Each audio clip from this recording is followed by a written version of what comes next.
What if something has always existed without a cause, without a creator? This is the concept of the uncreated, a term that has intrigued philosophers for centuries.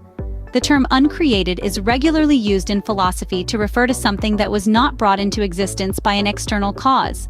It's a concept that challenges our understanding of existence, prompting us to question how something could be if it was not created. This idea is, in many ways, a philosophical paradox, a question that seems to defy the logic we apply to most other aspects of life. Most commonly, uncreated is associated with the notion of God. God, in many philosophical and theological traditions, is considered the uncreated being par excellence, the ultimate entity that exists without having been caused or created. This understanding positions God outside the typical cause and effect framework we apply to the world around us. It's an idea that stretches back to medieval philosophy, where God's existence was seen as a self-evident truth that didn't need to be demonstrated. But the concept of the uncreated is not limited to God. It can also refer to other things that are believed to exist without an external cause. Nature, for instance, is often seen as an uncreated entity, existing in and of itself without a definitive starting point. Similarly, the universe as a whole is sometimes considered uncreated, a vast expanse of matter and energy that has always existed in some form. In modern philosophy, the existence of the uncreated has been the subject of intense debate. Philosophers like Descartes, Leibniz, and Kant sought to provide arguments to prove the existence of an uncreated being. Their work has fueled ongoing discussions about the nature of existence and the possibility of uncreated entities. The uncreated, whether it refers to God, nature, or the universe, spurs us to question the origins and existence of all things. This inquiry into the uncreated pushes us to explore the deepest philosophical questions about the nature of existence, prompting us to wonder about the origins of everything we see and experience. The concept of the uncreated has its roots in medieval philosophy, where God's existence was self-evident, needing no proof. In the medieval period, philosophy was intricately woven with theology. Philosophers of this time, heavily influenced by the doctrines of the Church, often engaged in metaphysical discussions, one of which was the concept of the uncreated. This concept, as it was understood in the medieval period, was primarily associated with God, the supreme being who was considered the cause of all things yet himself uncaused. The medieval philosophers viewed God as an uncreated being, a concept that might seem paradoxical to our modern minds. But in their view, God was the ultimate source of all existence, the primal cause that itself needed no cause. The notion of God as an uncreated entity was not a topic of debate or doubt. Instead, it was an axiom, a self-evident truth that required no proof. St. Thomas Aquinas, a prominent medieval philosopher, argued that everything in the world has a cause, and this chain of causality must lead back to a first cause, an unmoved mover, an uncreated creator. This uncreated creator, for Aquinas and his contemporaries, was God. In the grand tapestry of medieval philosophy, the uncreated was not just an abstract concept, but a fundamental aspect of their worldview. It was a cornerstone of their metaphysical structure, a key to understanding the nature of existence and the universe. Moreover, the concept of the uncreated was not limited to God. The medieval philosophers also applied it to other aspects of reality, such as the nature or the universe as a whole, expanding its scope and significance. Medieval philosophy, with its emphasis on God as an uncreated entity, laid the groundwork for further exploration of this concept. This exploration would continue through the ages, leading to intense debates in modern philosophy and beyond, forever shaping our understanding of the uncreated, the eternal, and the infinite. Fast forward to modern philosophy, and the uncreated became a hot topic of debate, particularly around the existence of God. In the modern philosophical era, the uncreated became a point of contention, a philosophical conundrum to be unraveled. Notably, philosophers like Descartes, Leibniz, and Kant brought this concept under the microscope, each furnishing their unique arguments to prove the existence of an uncreated being. René Descartes, the father of modern philosophy, proposed that the idea of God, an uncreated and perfect being, is innate in us, just as the idea of a triangle having three sides.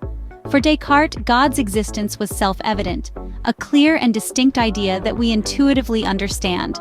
Thus, the uncreated was not something to be proven, but rather something to be recognized. Gottfried Wilhelm Leibniz, on the other hand, took a more cosmological approach. He argued that everything in the universe, being contingent, requires an explanation for its existence. This chain of explanations, he proposed, must ultimately lead to a necessary being, a being that explains its own existence. This necessary being, according to Leibniz, is uncreated and is none other than God. Immanuel Kant, the central figure of modern philosophy, had a different take on the uncreated. He argued that we cannot prove God's existence because our understanding is limited to the realm of experience. For Kant, the concept of an uncreated being is a regulative idea, a concept that guides our understanding of the world even if we can't empirically prove it. In other words, the uncreated for Kant is a necessary postulate of practical reason, but not a demonstrable fact. These philosophical heavyweights each presented intriguing arguments, yet none could conclusively prove the existence of the uncreated. Their debates serve as a testament to the complexity of the concept and its profound implications for our understanding of existence. Despite their differences, what binds these philosophers together is their acknowledgement of the uncreated as a foundational concept, a philosophical cornerstone that shapes our understanding of the world. Whether it's Descartes' innate idea, Leibniz's necessary being, or Kant's regulative idea, the uncreated is viewed as a fundamental aspect of existence, an idea that, despite its elusive nature, continues to be a central theme in philosophical debates. The concept of the uncreated, once taken for granted, now became a focal point of philosophical arguments and counterarguments. As we traverse the landscape of modern philosophy, we find the uncreated not only as a subject of profound debates, but also as a lens through which we can ponder the mysteries of existence. This exploration of the uncreated in modern philosophy underscores the concept's enduring significance, its relevance that transcends ages, and its ability to challenge and captivate the greatest minds. But the uncreated isn't just about God. It can also refer to other things that exist without an external cause, like nature or the universe. As we delve deeper into the philosophical realm, we find that the concept of the uncreated extends beyond divine entities. It becomes a lens through which we can examine and question our understanding of the natural world and the cosmos. Imagine for a moment a universe that just is. A cosmos that didn't spring into existence but has always been eternally uncreated. This notion stands in stark contrast to our human instinct for causality, our search for a why behind every what. But what if the universe doesn't adhere to our craving for beginnings and endings? What if the cosmos has always been uncreated and infinite? Similarly, let's consider nature. We often perceive nature as a product, a result of various causes and effects. We see the blooming flower as a result of the seed, the rain, and the sun.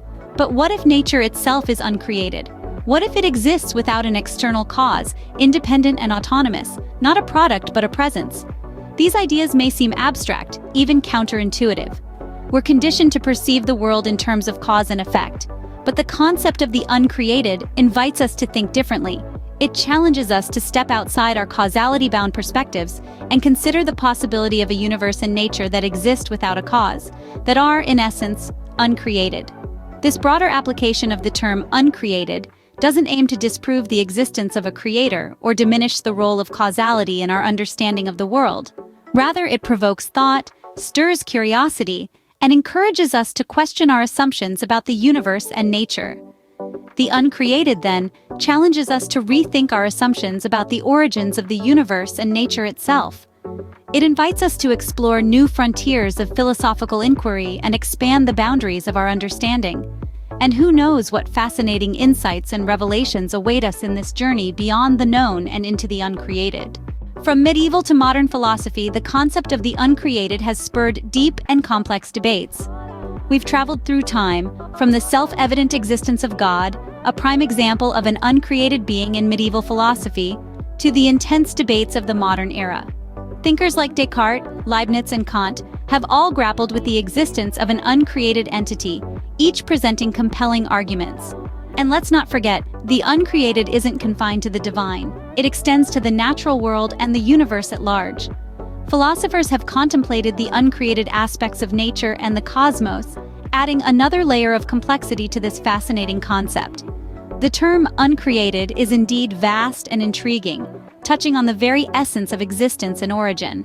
It's a concept that pushes us to question, to debate, and to ponder the profound mysteries of life.